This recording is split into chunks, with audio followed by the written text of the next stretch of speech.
결국 다 국가가 해준대. 애 키우는 것도 일하는 것도 배우는 것도 나중엔 숨 쉬는 것도 해줄 기세야. 근데 오해하지 마. 나 절대 왕이 나쁘다, 정치인이 나쁘다 이런 얘기하는 거 아니야. 나쁜 놈이라서가 아니라고. 그냥 다들 합리적으로 행동할 뿐이야. 나도, 너도, 왕도, 그 똘마니들도 다 자기가 이득될 거 생각해서 움직이는 거라고. 솔직히 공자님 할아버지를 갖다 앉혀놔도 프린터 옆에 두면 돈 찍고 싶으면 유혹 안 들겠냐? 나라도 찍겠다. 그러니까 문제는 인간이 아니라 이 시스템이 고장났다는 거야. 근데 정치인들은 항상 뭔가를 해야만 해. 그놈의 숭고한 목표를 세워놓고 대중들이 원하든 말든 무조건 그리로 몰아가. 근데 그 숭고한 목표 누가 정했는데? 하늘에서 뚝 떨어졌냐? 아니거든. 결국 다 이익단체가 정한 거야. 근데 걔네가 정하면 숭고하고 너랑 내가 일해서 돈 벌고 싶은 건 추악해? 이게 말이 되냐고. 솔직히 까놓고 얘기해보자. 정말 열심히 일하는 사람한테 가서 물어봐. 왜 이렇게 열심히 일하세요? 그랬을 때 네, 저는 우리 사회를 더 아름답고 평등하게 만들고 싶어서요. 이딴 소리 진심으로 들리냐? 아니지. 대부분은 저는 제 가족, 제 아들, 딸 잘 먹이고 싶어서요. 우리 애들 나보다 나은 삶 살게 하고 싶어 이거잖아. 이게 진짜 숭고한 동기지. 그럼 뭐야? 근데 지금 세상은 뭐야?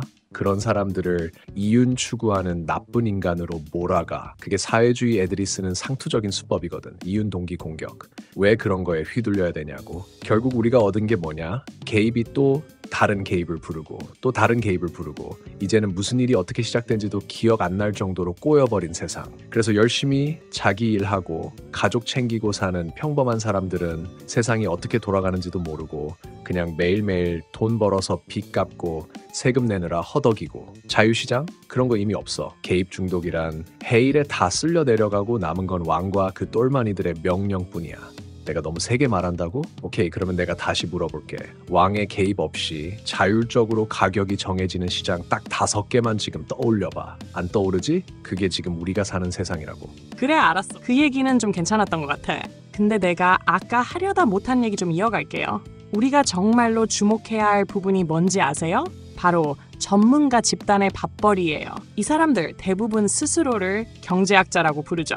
근데 그들이 배운 경제학이 뭔지 아세요? 바로 케인즈 경제학, 거시경제학이라는 이름 아래 개입을 당연한 것으로 전제하고 있는 학문이에요. 통제 없는 자유시장은 혼돈과 무질서 그 자체라고 믿고 있는 거죠. 그래서 시장을 제대로 작동시키기 위해 왕이 꼭 필요하다는 논리를 아주 당연하게 받아들이고 있어요. 그럼 이 경제학자들이 어떻게 먹고 살까요? 크게 3부류로 나눌 수 있어요. 첫째, 정부 기관에서 일하는 사람들이에요. 왕이 주는 월급으로 먹고 사는 거죠.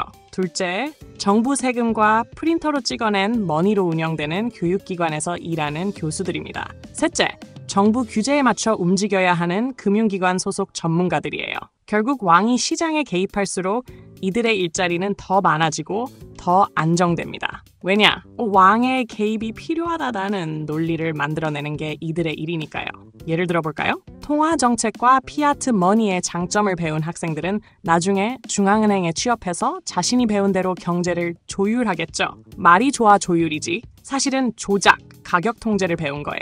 그리고 이들은 왕이 하는 일이 얼마나 대단한지 대중들에게 가르치는 역할도 합니다. 신문 칼럼, 뉴스 인터뷰, 책 출판 다 여기서 나오죠. 그럼 왜 이런 역할을 할까요? 왕이 월급을 주고 있으니까요. 자기 밥줄이니까요. 그러니까 당연히 왕의 개입이 필요하다는 논리를 퍼뜨리는 일을 열심히 할 수밖에 없는 거죠.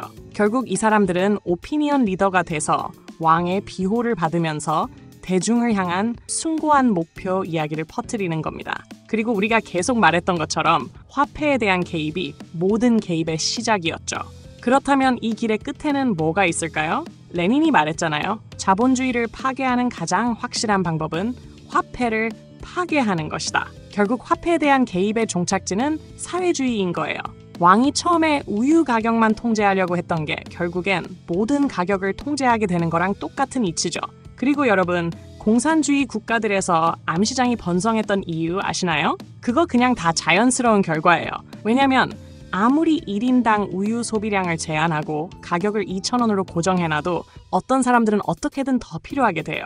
그러면 그 사람은 어떻게 할까요? 몰래 웃돈을 얹어서라도 우유를 살 수밖에 없죠. 걸리면 감옥 가는 줄 알면서도 말이에요. 그러니까 왕은 어떻게 하냐? 더 많은 감시, 더 많은 통제를 할 수밖에 없어요.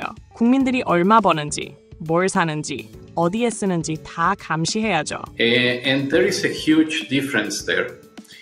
For example, in cash, we don't know, for example, who's using a $100 bill today. We don't know who is using a 1,000 peso bill today. A key difference with the CBDC is that central bank will have absolute control. 당국이 개인의 모든 거래 내역을 다 볼 수 있다는 그런 뜻이기도 합니다. 그래야 단속을 할 수 있으니까요. 근데 여기서 중요한 게 있어요. 결국 모든 인간은 합리적으로 행동하는 거예요. 우유가 절실하게 필요한 사람, 우유는 필요 없지만 그 대신 다른 게 절실한 사람, 이 두 사람이 시장에서 만나는 거예요. 그게 암시장이고 그게 자유교환이에요. 그러니까 문제는 암시장이 아니에요. 문제는 공산국가의 통제와 감시인 거죠. Absolute control. 암시장은 오히려 그 비정상적인 시스템 안에서 사람들이 살아남으려고 만들어낸 자연스러운 해결책인 거예요. 오히려 만약 그 암시장마저 없었다면 공산국가 국민들의 분노와 불만은 더 심해졌을 거고 체제는 훨씬 빨리 무너졌겠죠. 그래서 여러분, 왕의 가격 통제는 단순히 경제 문제로 끝나는 게 아니에요. 결국에는 감시와 통제로 가게 되어 있습니다. 그게 바로 사회주의, 공산주의가 걸어온 길이고요. Let me make very clear the sociological reality that is the inevitable result of the kind of surveillance that these anti-crime warriors are working to bring about. A society with no crime would be a fully totalitarian society. 결론은 뭐냐? 화폐에 대한 개입이 시작되면 결국 모든 삶에 대한 개입으로 귀결된다. 이거 꼭 기억하셨으면 좋겠어요. 이런 생각을 하다 보면 정치인들은 정말 능하다는 생각이 들어요. 사람들을 분열시키고 각자가 가진 질투심을 분노로 바꾸는 능력이요. 근데 가만히 생각해보면 애초에 이 문제를 만든 게 누구일까요? 그 질문을 던지는 사람은 정작 아무도 없어요. 대신에 어떤 소리만 들리냐면 야, 이 나쁜 놈아, 너만 잘 사냐? 나도 좀 잘 살아보자.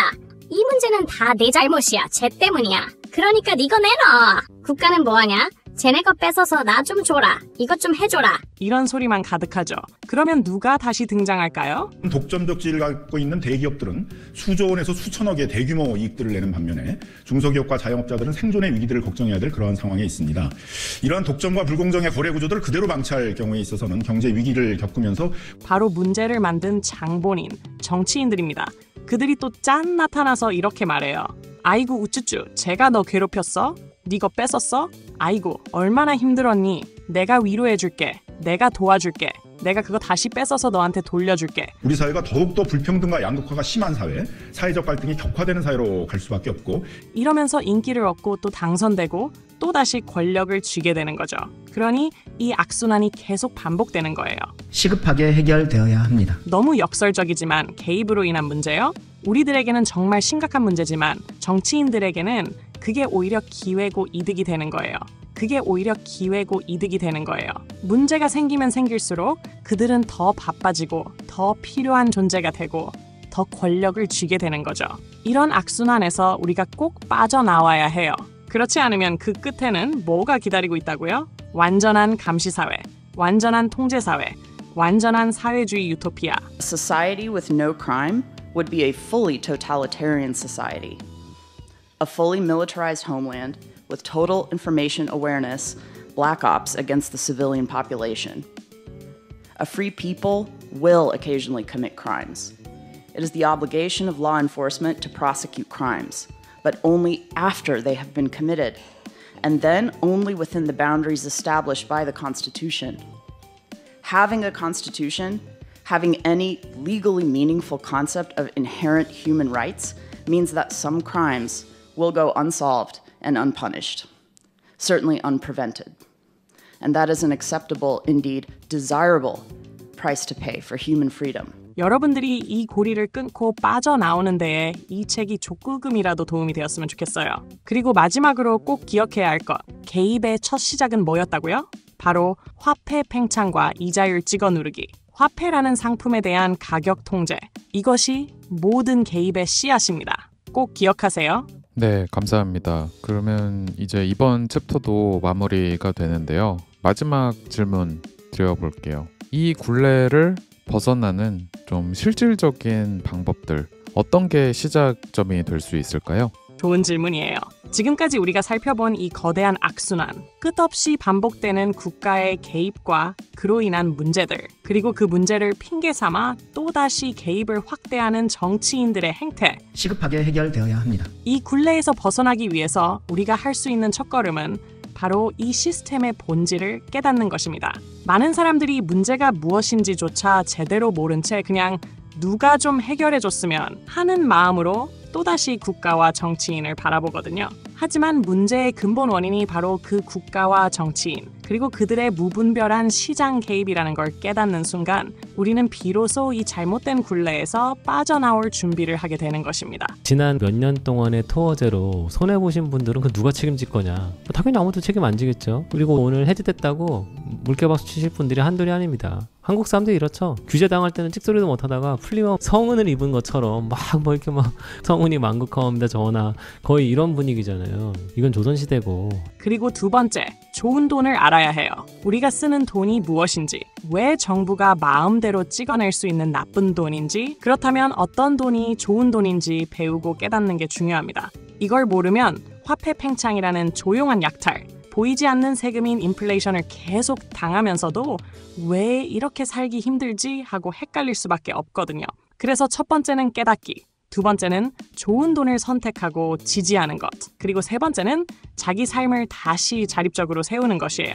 더 이상 국가의 보조금, 지원금, 규제 덕에 잠시 누리는 가짜 안락함이 아니라 대한민국에서는 좀 그런 일이 없어야 되겠죠. 애초부터 뭐 말도 안 되는 규제를 적용하느냐, 실력 행사를 했었어서 어떻게든 해야 되는 일들을 이렇게 말도 안 되는 방식으로 풀리는 것들을 보면서도 기분 좋다 이러고 있는 수많은 단톡방들을 보면서 저는 약간 기분이 언짢더라고요. 내가 내 삶을 스스로 책임질 수 있는 준비를 해야 해요. 그래야 국가가 뭔가 해주지 않을 때도 스스로 설 수 있고, 그런 사람이 많아질 때 비로소 국가의 역할이 축소될 수 있습니다. 결국 자유로운 개인들이 많아져야 자유로운 사회가 만들어져요.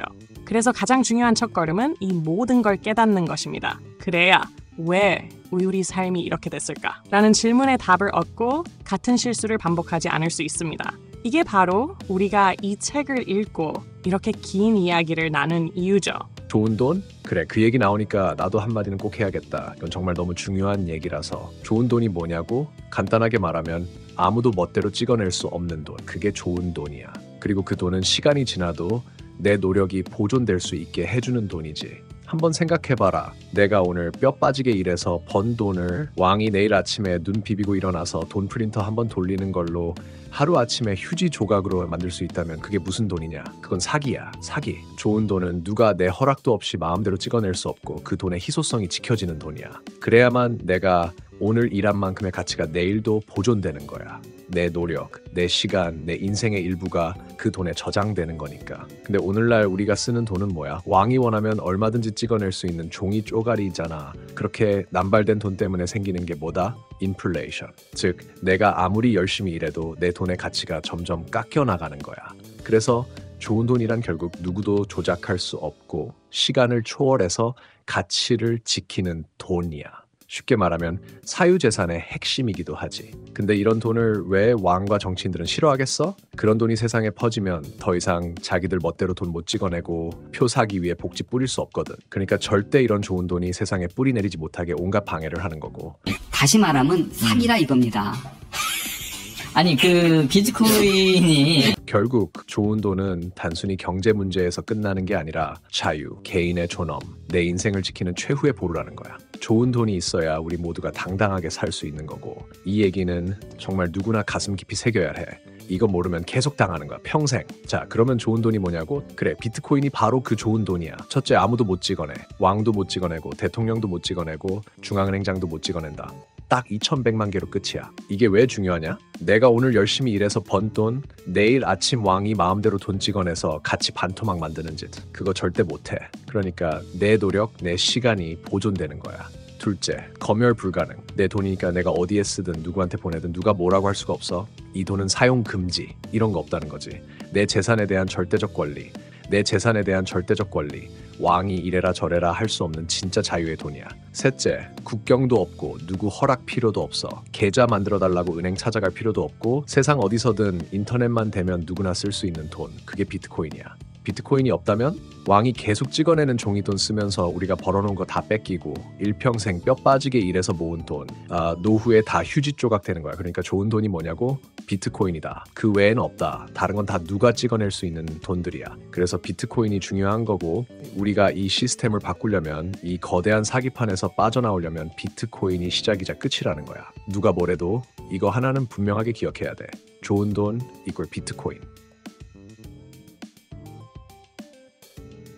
여러분, 오늘의 이야기를 들으시고 지옥으로 가는 길은 선의로 포장되어 있다. 이 말이 떠오르신 분 분명히 계실 겁니다. 시장에 개입하는 것은 언제나 선한 목적으로 시작되죠. 하지만 이번 챕터를 통해 개입이라는 것은 필연적으로 또 다른 시장의 개입, 그에 따른 또 다른 시장에 대한 개입을 연쇄적으로 일으킬 뿐이며 결국 모든 시장 가격에 대한 통제, 자발적인 거래가 아닌 강제적인 할당을 통해 자유시장이라는 것을 파괴하는 것에 그치지 않고 심지어 가족의 삶과 개인의 자유로운 삶까지 파괴한다는 점을 알게 되었습니다.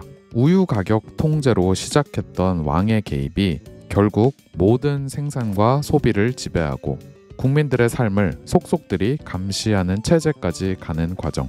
Absolute control. 어디서 많이 본 장면처럼 익숙하게 느껴지시나요?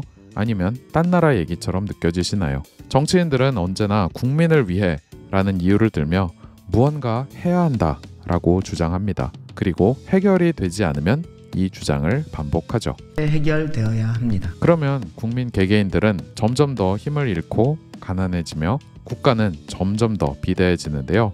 이 모든 과정의 출발점이 뭐였죠? 네, 바로 정부가 화폐라는 상품의 가격을 통제하기 시작하면서부터입니다. 그래서 이 책이 같은 내용이지만 계속해서 강조하는 게 바로 좋은 돈 없이는 절대 자유로운 시장도 자유로운 개인도 있을 수 없다는 점인 것이죠. 완전한 감시사회, 통제사회, 사회주의 유토피아. 과연 우리가 정말 원하는 세상일지 오늘 이야기 통해 한 번쯤 깊이 고민해 보셨으면 합니다. 그리고 이런 미래가 걱정되신다면 이를 바꾸기 위해 우리가 무엇을 해야 할지, 어떤 돈을 선택해야 할지 스스로 질문을 던져보시는 계기가 되었으면 좋겠습니다. 이제 어느덧 마지막 챕터입니다.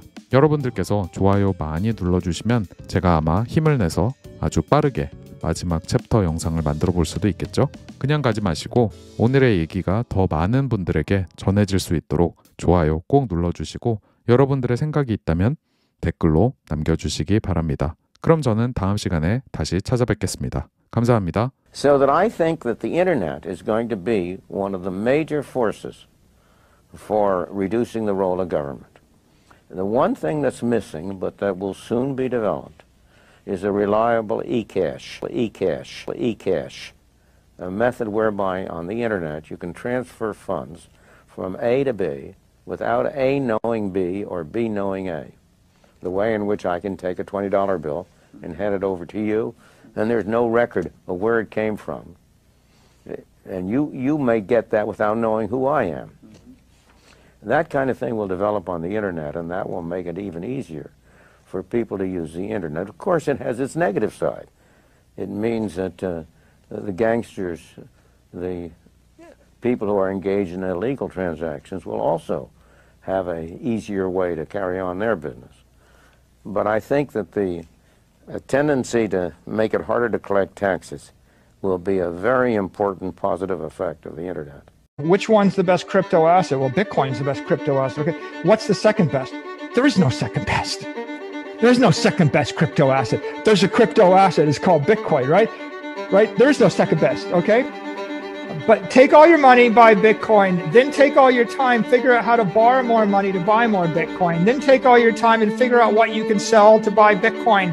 And if you absolutely love the thing that you don't want to sell it, go mortgage your house and buy Bitcoin with it. And if you've got a business that you love because your family works for the business that's in your family for 37 years and you can't bear to sell it, mortgage it, finance it, and convert the proceeds into the hardest money on earth, which is Bitcoin.